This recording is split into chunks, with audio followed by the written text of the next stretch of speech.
South ఇండియాలోనే అతి తక్కువ ధరలకి రత్నాలనందించే ఏకైక సంస్థ 6JVR. ఆంధ్రప్రదేశ్ ప్రభుత్వం సమగ్ర బడ్జెట్ 2025-26 ఆర్థిక సంవత్సరానికి సంబంధించినటువంటి బడ్జెట్ ని ప్రవేశపెట్టింది. కూటమి ప్రభుత్వం ఏర్పడిన తర్వాత ఇదే ఫుల్ బడ్జెట్ ప్రవేశపెట్టినటువంటి పరిస్థితి. కాబట్టి ఈ బడ్జెట్ ఏ విధంగా ఫోర్కాస్ట్ చేశారు, ఇందులో ప్రాథమికంగా 10 సూత్రాలని స్వర్ణాంధ్ర లక్ష్యాన్ని సాధించడం కోసం రాష్ట్ర ప్రభుత్వం ప్రతిపాదించింది. అసలు ఈ 10 సూత్రాలు ఏంటి, ఈ 10 సూత్రాల ద్వారా ఆంధ్రప్రదేశ్ స్వర్ణాంధ్రగా మారేటువంటి అవకాశాలు ఎంతవరకు ఉన్నాయి విశ్లేషించేటువంటి ప్రయత్నం చేద్దాం. ఇది బడ్జెట్ డాక్యుమెంట్లో 10 సూత్రాలకు సంబంధించినటువంటి విశ్లేషణని ఆంధ్రప్రదేశ్ ప్రభుత్వం ఇచ్చింది. ఈ 10 సూత్రాలు ఏంటి అనేది ఒకసారి చూద్దాం. స్వర్ణాంధ్ర 2047 ఇది guiding principles of wealthy, healthy and happy Andhra Pradesh. ఇది ఒక మోటోగా ఈ 2025-26 ఆర్థిక సంవత్సరానికి సంబంధించి బడ్జెట్కి టార్గెట్ని ఆంధ్రప్రదేశ్ ప్రభుత్వం డిసైడ్ చేసింది. ఆ టార్గెట్లో ఉన్నటువంటి అంశాలు ఏంటి, ఈ టాప్ 10 అంశాలు ఏంటి అనేది కూడా ఒకసారి మనం చూద్దాం. ఇది logistics development, cost optimisation, energy and fuel. అంటే వీలైనంత వరకు లాజిస్టిక్స్ అంటే మౌలిక వనరులు కల్పించుకునేటువంటి ఏర్పాటు చేసుకునేటువంటి ప్రయత్నాలు, ఇక ఎనర్జీ ఫ్యూయల్ రంగాల్లో విప్లవాత్మకమైనటువంటి మార్పులు తీసుకురావడం, ప్రోడక్ట్ పర్ఫెక్షన్ అంటే అంతర్జాతీయ ప్రమాణాలకు తగ్గట్టుగా ప్రోడక్ట్స్ ఏ విధంగా డెవలప్మెంట్ చేయాలి, ఇక స్వచ్ఛాంధ్ర సాధించడం, deep technology in all walks అన్నింటిలో కూడా అన్ని పనుల్లో కూడా టెక్నాలజీ వినియోగం ఎలా చేయాలి, అలానే ఫోకస్ ఆన్ అగ్రికల్చర్ మీద ప్రత్యేకమైన ఫోకస్, మోడర్నైజ్ చేస్తున్నటువంటి టెక్నాలజీని ఏ విధంగా వాడాలి, వాటర్ సెక్యూరిటీ, సురక్షిత మంచినీటిని అందించడం ప్రతి కుటుంబానికి అనేది ఒక లక్ష్యంగా పెట్టుకుంది. Population and human resource development అంటే స్కిల్ డెవలప్మెంట్ ఆస్పెక్ట్స్ కూడా ఇందులో వచ్చేటువంటి అవకాశం ఉంటుంది. ఎందుకంటే మానవ వనరులే అసలైనటువంటి వనరులు అనేటువంటి అంశం ఉంది. కాబట్టి తర్వాత ఎంప్లాయ్మెంట్ అండ్ స్కిల్లింగ్ అంటే ఎంప్లాయ్మెంట్ కల్పించడంతో పాటు వారికి కావాల్సినటువంటి నైపుణ్యాన్ని పెంపొందించేటువంటి ప్రయత్నం. ఇక జీరో పావర్టీ టార్గెట్, ఇది మొత్తం ఈ 10 లక్ష్యాలని ఆంధ్రప్రదేశ్ ప్రభుత్వం స్వర్ణాంధ్ర సాధించేటువంటి క్రమంలో పెట్టుకున్నటువంటి లక్ష్యం. దీనికి సంబంధించినటువంటి విజన్ స్వర్ణాంధ్రను కూడా ఇక్కడ అనౌన్స్ చేసింది. ఈ విజన్ స్వర్ణాంధ్రలో కొన్ని అంశాలను పెట్టుకుంది. పాపులేషన్ పరంగా అంటే డెమోగ్రఫీ పరంగా ఏ విధంగా అభివృద్ధి చెందాలి, ఆర్థికంగా ఏ విధంగా ఉన్నత స్థితికి వెళ్ళాలి, ఇలాంటి అంశాలన్నింటినీ కూడా ఇందులో పొందుపరిచింది.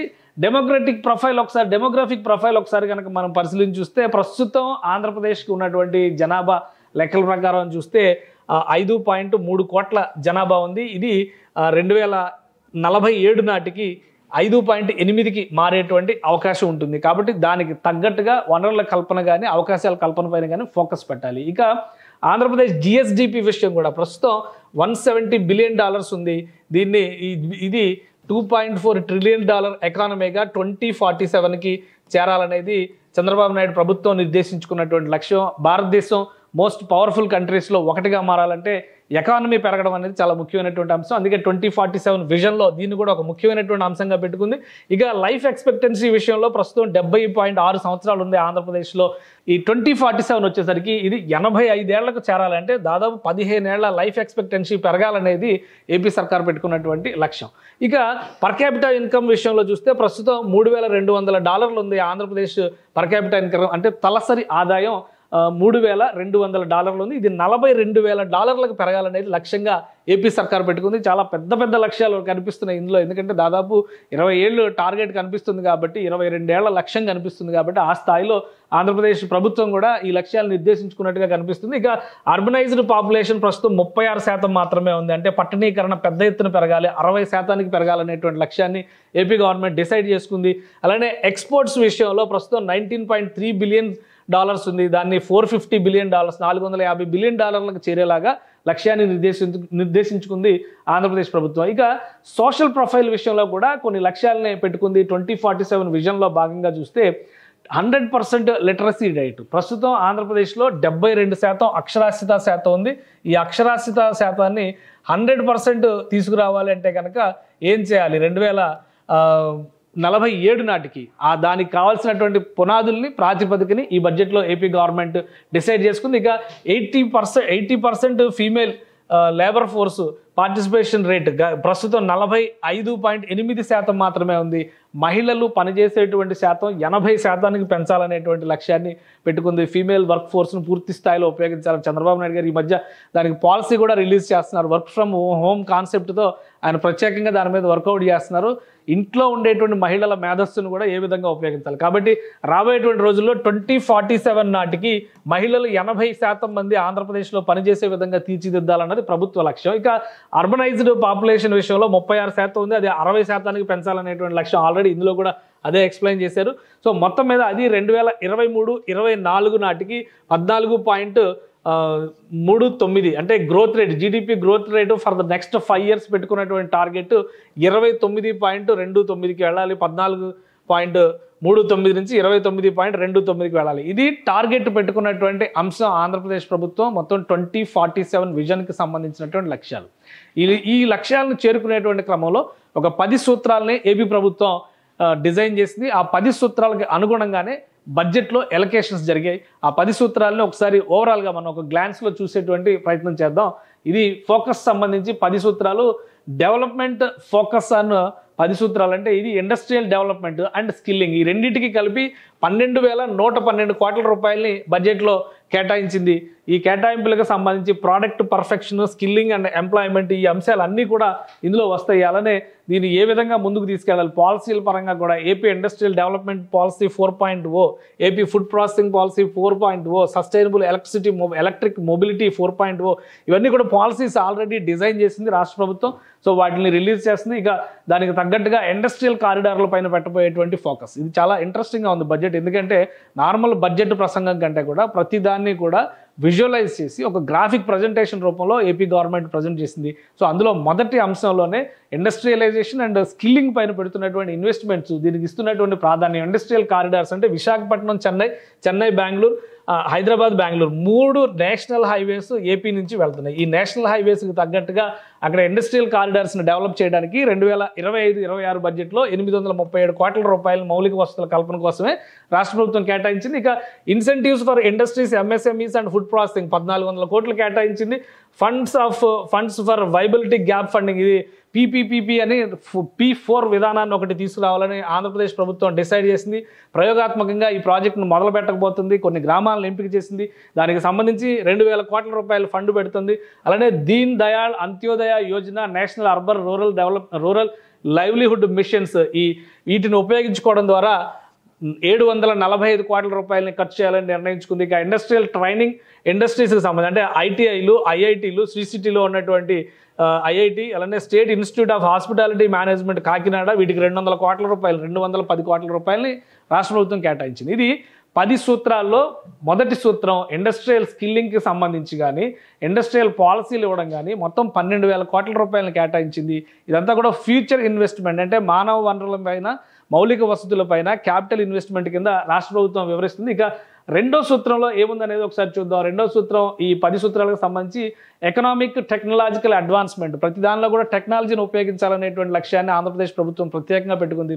పదే డీప్ టెక్ గురించి చంద్రబాబు నాయుడు గారు మాట్లాడుతున్నారు. అది ఓన్లీ టెక్నాలజీకే కాదు, అన్ని రంగాల్లో టెక్నాలజీని ఉపయోగించాలన్నారు. దానికి తగ్గట్టుగా 55,000 కోట్ల రూపాయలని ఈ economic and technological advancement sector కింద 55,730 కోట్ల రూపాయలని రాష్ట్ర ప్రభుత్వం కేటాయించింది. ఇందులో global best logistics, cost optimisation, energy and fuel, అందుకనే గ్రీన్ ఎనర్జీస్ పైన ఫోకస్ పెట్టింది. చాలా పెద్ద కంపెనీలని రాష్ట్ర ప్రభుత్వం గ్రీన్ ఎనర్జీస్ కోసం తీసుకొచ్చింది. ఇక deep tech in all walks of life, ప్రతి జీవితంలో ఉండాలి, దానికి సంబంధించిన పాలసీలను కూడా కూటమి ప్రభుత్వం గత 3-4 నెలలుగా రిలీజ్ చేస్తూ వస్తుంది.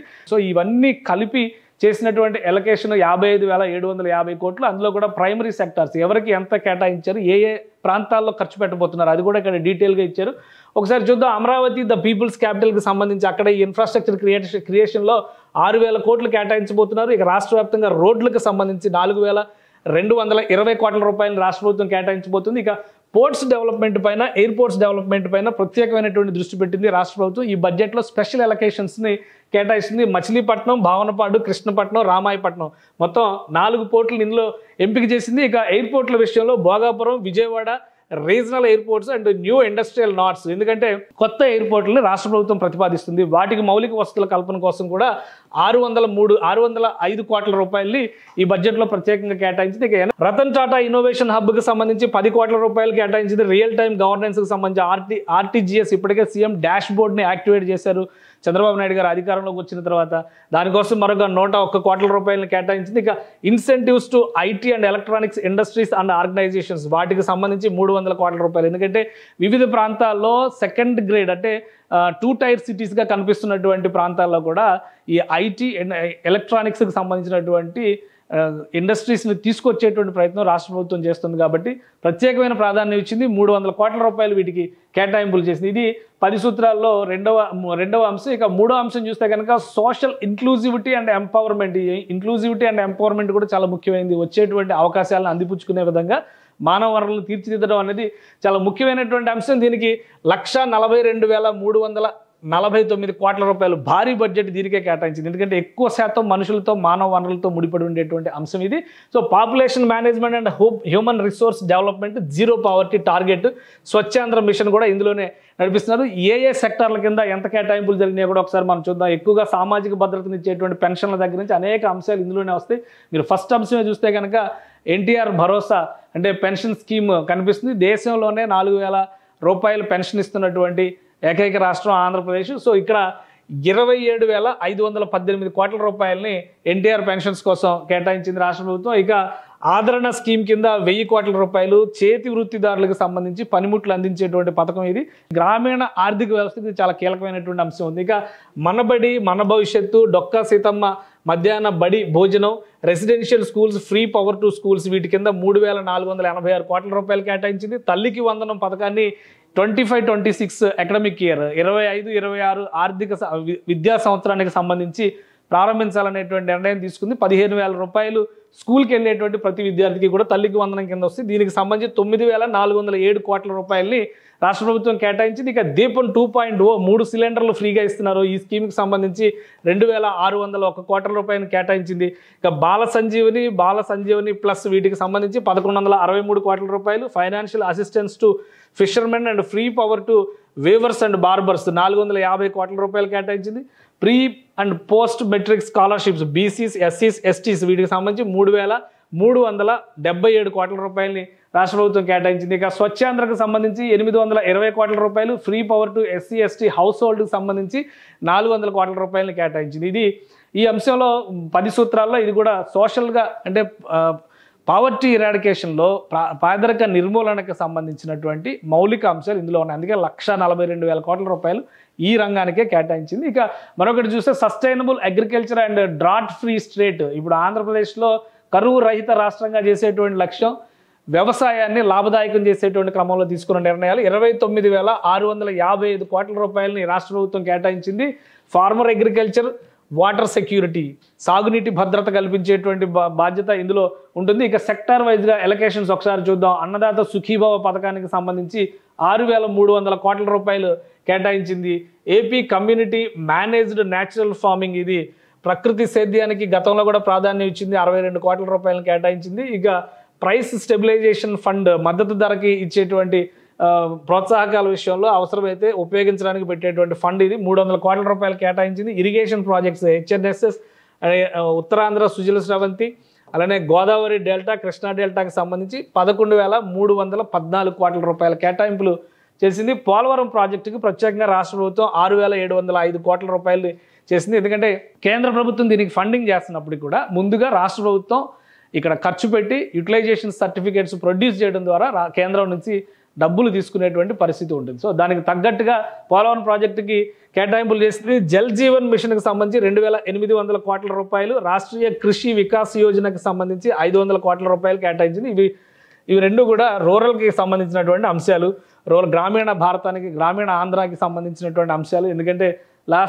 గత గవర్నమెంట్ దాదాపు 93 కేంద్ర ప్రభుత్వ పథకాలని, సెంట్రల్లీ స్పాన్సర్డ్ స్కీమ్స్ని నెగ్లెక్ట్ చేయడం వల్ల రాష్ట్రం తీవ్రంగా నష్టపోయింది.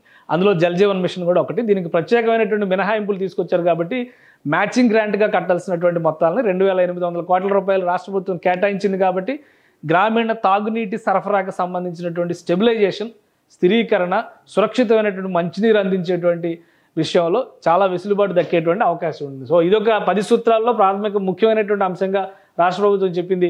సో మొత్తం ఈ 10 సూత్రాలన్నిటికీ కాంబినేషన్ మనం ఒకసారి పరిశీలించి చూస్తే కనుక పెద్ద ఎత్తున గ్రామీణ భారతానికి, గ్రామీణ ఆంధ్రప్రదేశ్కి సంబంధించినటువంటి కేటాయింపులు పెద్ద ఎత్తున చేసింది. ఓవరాల్గా ఆ రాష్ట్ర ప్రభుత్వం పెట్టుకున్నటువంటి లక్ష్యాలు 2047 లక్ష్యాలకి అడుగు ముందుకు పడేటువంటి బడ్జెట్గా ఇది రాష్ట్ర ప్రభుత్వం అభివర్ణిస్తుంది. ఈ కేటాయింపుల ప్రకారం రాష్ట్రంలో వివిధ శాఖలకు సంబంధించినటువంటి పనులు కూడా అదే స్థాయిలో జరిగితే ఈ 1 ఇయర్ పెర్ఫార్మెన్స్ తర్వాత వచ్చేటువంటి బడ్జెట్లో మరింతగా ఆయా రంగాలకు తీసుకోవాల్సినటువంటి జాగ్రత్తలు, ఆయా రంగాల్లో చేయవలసినటువంటి ప్రోత్సాహకాల గురించి రాష్ట్ర ప్రభుత్వం దృష్టి పెడుతుందని చెప్పని మంత్రి ఆర్థిక శాఖ మంత్రి పయ్యావుల కేశవ్ తన బడ్జెట్ ప్రసంగంలో చెప్పారు. ఈ ఎలకేషన్స్తో పాటు గతంలో జరిగినటువంటి తప్పిదాలను సరిచేసేటువంటి ప్రయత్నాలు, బడ్జెట్లో కేటాయింపులు లేకపోయినా కానీ గ్రామీణ ప్రాంతాలని అభివృద్ధి చేసేటువంటి విషయం, అలానే రాష్ట్రానికి రావాల్సినటువంటి హక్కుల ద్వారా రావాల్సినటువంటి ఆర్థిక వనరులు, ఈ రెండింటి విషయంలో కేంద్రంతో సమన్వయం చేసుకుని ముందుకు వెళ్తామనేటువంటి ప్రకటన చేశారు. సో 2047 విజన్కి సంబంధించినటువంటి మొదటి బడ్జెట్గా మనం ఆంధ్రప్రదేశ్ బడ్జెట్ని కన్సిడర్ చేయొచ్చు. సుమన్ టీవీలో మీ పర్సనల్ అండ్ బిజినెస్ ప్రమోషన్స్ కోసం కింది నెంబర్కి కాంటాక్ట్ చేయండి.